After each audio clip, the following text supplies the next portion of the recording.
paz seja nesta casa. Silenciemos os nossos pensamentos e elevemos os nossos sentimentos, os nossos corações, para assim sermos envolvidos pelo amor de Jesus. Que sejamos todos intuídos, inspirados pelo alto, para que consigamos obter o máximo de entendimento da reflexão e que o aproveitamento dos trabalhos desse estudo seja o maior e o melhor possível. Que assim seja.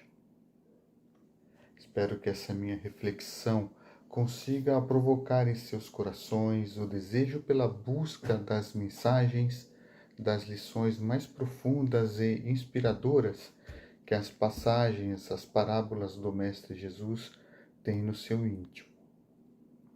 Quando falamos em buscar nas mensagens mais inspiradoras de um texto, aquele algo a mais, aquela mensagem que está por debaixo daquele verniz, de quem lê pela primeira vez um texto desta natureza, vem junto com essa vontade a necessidade de aliarmos uma coisa que nós conhecemos por responsabilidade.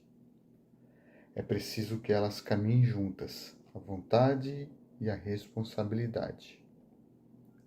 E fazer algo com responsabilidade significa que o que formos fazer, temos que fazer adotando certos critérios de discernimento, de retidão, de equilíbrio.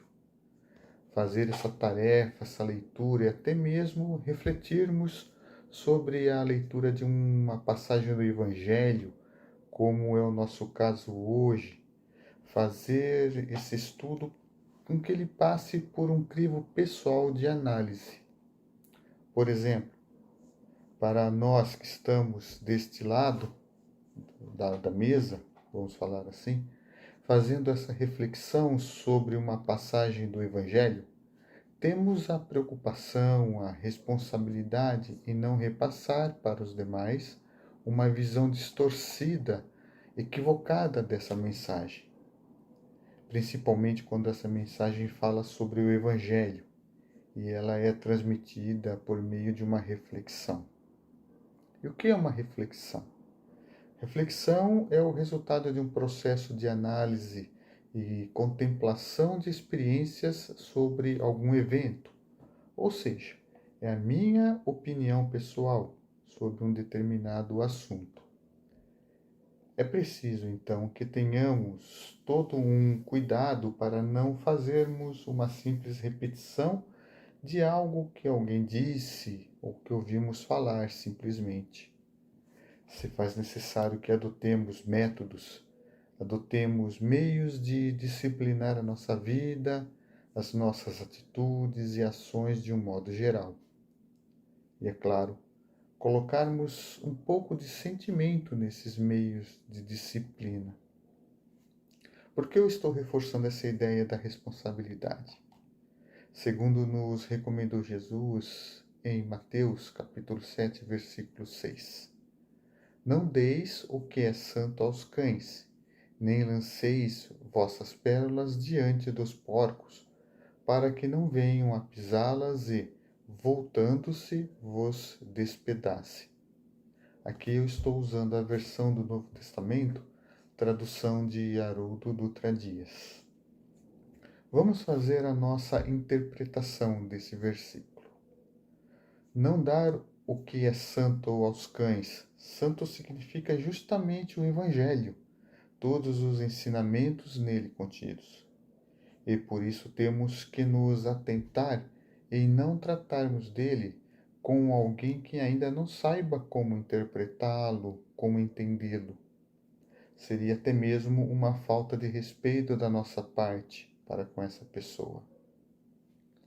Não dar as nossas pérolas aos porcos é não oferecer às pessoas algo que elas ainda não entendam. Fazer uma reflexão sobre um versículo sem antes verificarmos para quem estamos falando. Jesus, quando contava uma parábola, ele falava sobre a pesca, os peixes, quando os ouvintes eram os pescadores, já exemplificando esse cuidado que devemos ter ao fazermos algum comentário, algum ensinamento sobre o Evangelho. Voltando ao versículo, para que não venham a pisá-las e, voltando-se, vos despedacem. Ou seja, o não entendimento pode levar o ouvinte a fazer críticas, a apresentar uma resposta totalmente contrária à desejadas por nós. Outra vez, seria uma falta de respeito de nossa parte. Voltando então à nossa reflexão.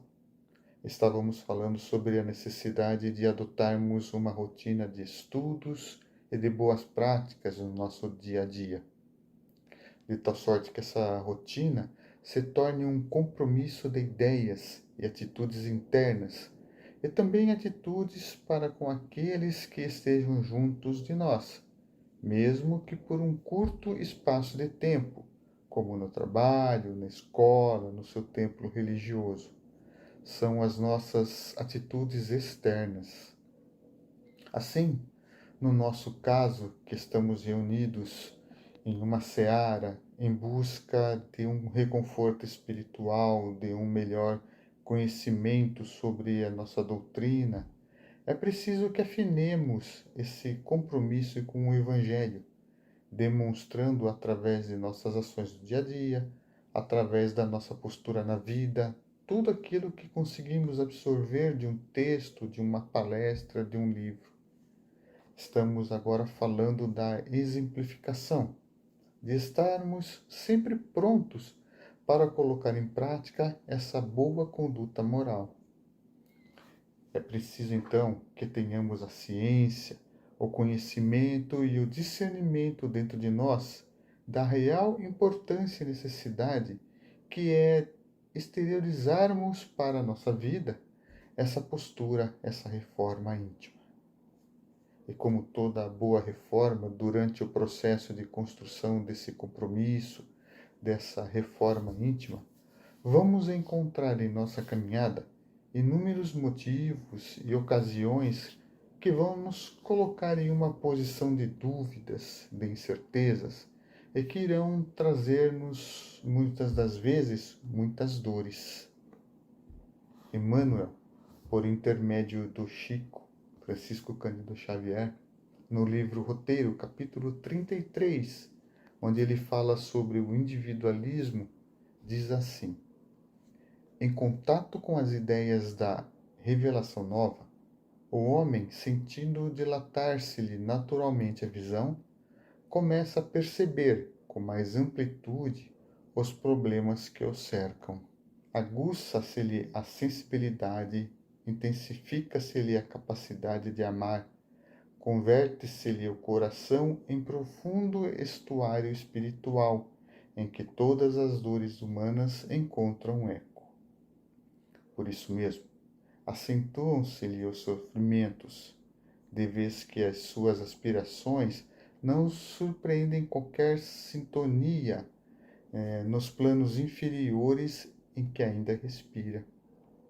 Desejaria o aprendiz acompanhar-se de todos aqueles que ama na caminhada para a vida superior. Entretanto, à medida que se adianta em conhecimentos e se sutiliza em sensações, reconhece quase sempre que os amados se fazem dele mais distantes. Emmanuel vai citar alguns exemplos.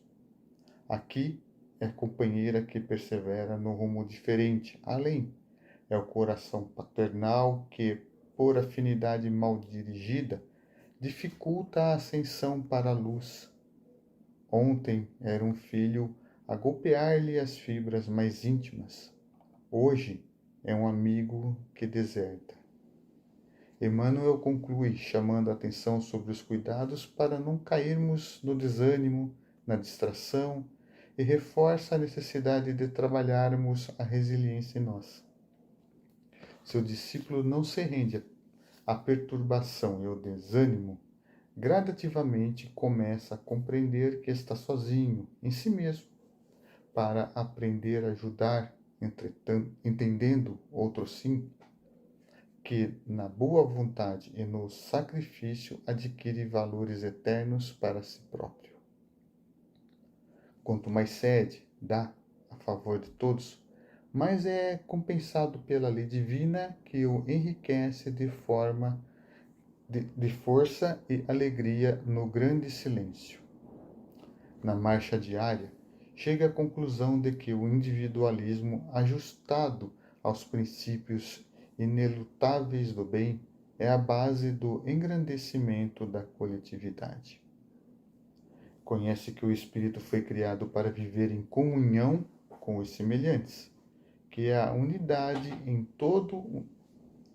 de um todo em processo de aperfeiçoamento e que não pode fugir sem danos à cooperação, mas à maneira da árvore no reino vegetal, precisa crescer e auxiliar com eficiência para garantir a estabilidade do campo e fazer-se respeitável.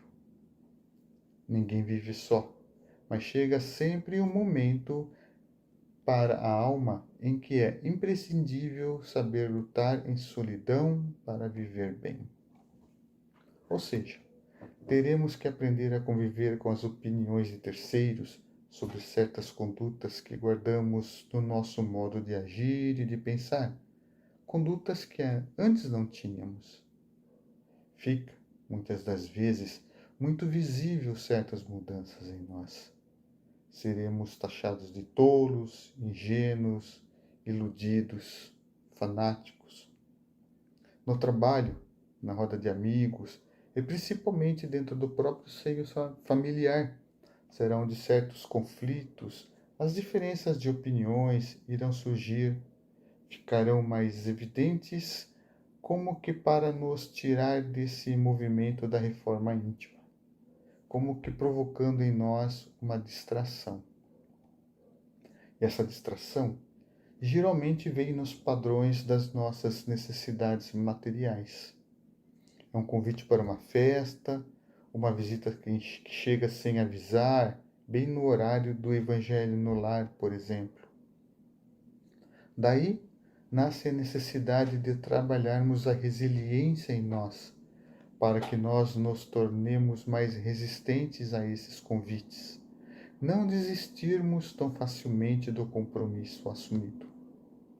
Se paralisarmos a marcha por causa dos lances desafiadores, dos tropeços que a vida nos apresenta, seria o mesmo que, no final das contas, ficarmos apenas com os tropeços e deixarmos de lado os ensinamentos, a convivência com Cristo. E como trabalhamos a resiliência em nós? Através de um compromisso assumido entre nós e o nosso cuidador espiritual, nosso anjo de guarda, por exemplo. É perseverar na busca pelos ensinamentos que estão no Evangelho do Cristo. É se debruçar sobre os livros de estudo, assistir a bons filmes, frequentar um templo religioso. Compromisso é estar sempre alinhado, harmonizado com o Evangelho. É compreender que o outro não está caminhando ao nosso lado como gostaríamos. Algumas vezes estarão na retaguarda. E, principalmente, compromisso é estar disposto a abrir mão de velhos hábitos. Aqui eu quero dar um pouco mais de atenção quando falamos em estarmos harmonizados com o Evangelho. O que isso significa? Seria saber todas as passagens de Jesus descritas nos Evangelhos? Seria conhecer todas as leis morais? Até certo ponto, sim. Afinal, é muito importante que tenhamos um bom convívio com tais escrituras. Mas temos a outra parte, que vem complementar o conjunto, que é a de colocarmos em prática esses conhecimentos adquiridos. E o interessante é que nós vamos conseguindo, com o passar do tempo, e claro, com o casamento entre a aquisição de novos conhecimentos, a absorção daquele algo a mais que falamos no início, com a prática dessas lições através dos nossos exemplos, vamos melhorando a relação que temos com os nossos amigos espirituais. Vamos obtendo como resultado o aprimoramento da relação entre nós, espíritos encarnados, e os nossos irmãos que se encontram do outro lado. É importante que tenhamos os cuidados para não nos fixarmos somente em um dos lados. Não só os estudos, como também não só frequentar os templos religiosos, por exemplo. Precisamos nos esforçar para que ambas as asas estejam iguais, para que o voo seja tranquilo e reto. Muito bem.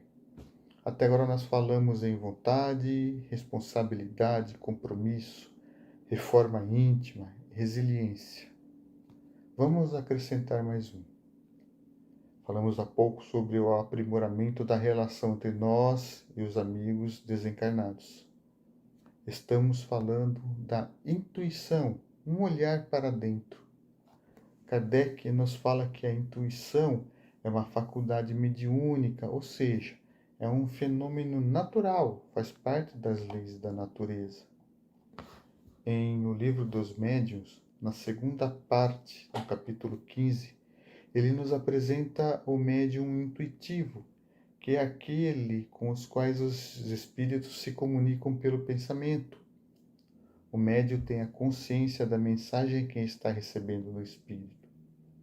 A intuição e inspiração chegam a se confundir muitas das vezes.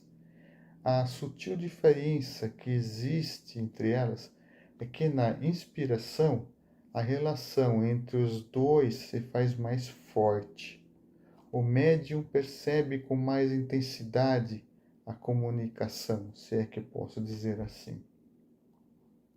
E como ele, o médium, tem essa consciência, é importante que quanto mais harmonizado com os ensinamentos do Evangelho, e aqui entra um outro ponto importante, que é o do aspecto anímico, então melhor será o resultado dessa comunicação. No livro Consolador, livro de perguntas e respostas, assim como é o Livro dos Espíritos, que foi psicografado pelo nosso querido Francisco Cândido Xavier, obra ditada por Emmanuel. Mais precisamente na segunda parte, um grupo de estudos questionou Emmanuel sobre o que devemos fazer para o desenvolvimento da intuição. Questão 122. Emmanuel dá a seguinte resposta: o campo do estudo perseverante, com o esforço sincero e a meditação sadia, é o grande veículo de amplitude da intuição em todos os seus aspectos. Kardec trata sobre a intuição em O Livro dos Espíritos, quando questiona sobre a influência oculta dos espíritos em nossos pensamentos e atos. Questão 499 e as seguintes. Ele pergunta se os espíritos influenciam em nossos pensamentos e atos. E a resposta, muitos de nós sabemos quase de cor, é a seguinte: mais do que imaginais, pois com bastante frequência são eles que nos dirigem. Ele, Kardec, continua com o questionamento sobre o assunto.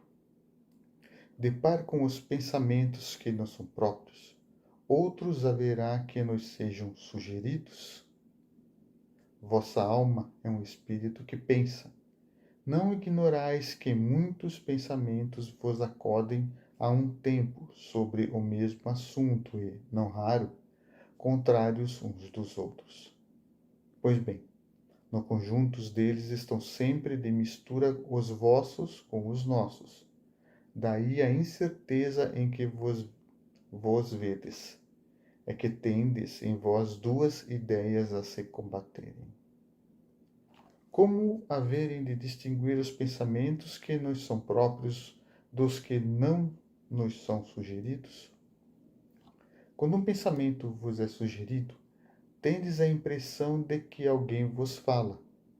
Geralmente, os pensamentos próprios são os que acodem em primeiro lugar. Mas, afinal, não vos é de grande interesse estabelecer essa distinção, Muitas vezes é útil que não saibais fazê-la. Não a fazendo, obra o homem com mais liberdade. Se decide pelo bem, é voluntariamente que o pratica. Se toma o mau caminho, maior será a sua responsabilidade. Então, liberdade igual a livre-arbítrio. Que tenhamos em mente que quanto maior e melhor for essa ligação de pensamentos e atitudes, mais ajuda, apoio nós teremos dos irmãos que estão na torcida pelo nosso sucesso nesta encarnação. Emmanuel, no prefácio do livro Jesus no Lar, obra de Francisco Cândido Xavier, ditada pelo espírito Neio Lúcio, diz assim: quando o Evangelho penetra o lar, o coração abre mais facilmente a porta ao Mestre Divino. Por isso mesmo, Deus nos ofereceu Jesus como sendo o tipo mais perfeito para nos servir de guia e de modelo. Sei que falei bem superficialmente, mas seria preciso fazer uma reflexão para cada um dos itens relacionados aqui hoje. Só sobre a vontade certamente daria uma palestra. Espero ter instigado vocês, aproveitando que ainda estamos vivendo o clima de Natal e de Ano Novo, que é quando Jesus está mais presente em nossas vidas, a continuarem nesse clima com o objetivo de estreitar, diminuir a distância entre os nossos corações e o coração do nosso guia e modelo Jesus. Obrigado pela paciência. Fiquem com Deus.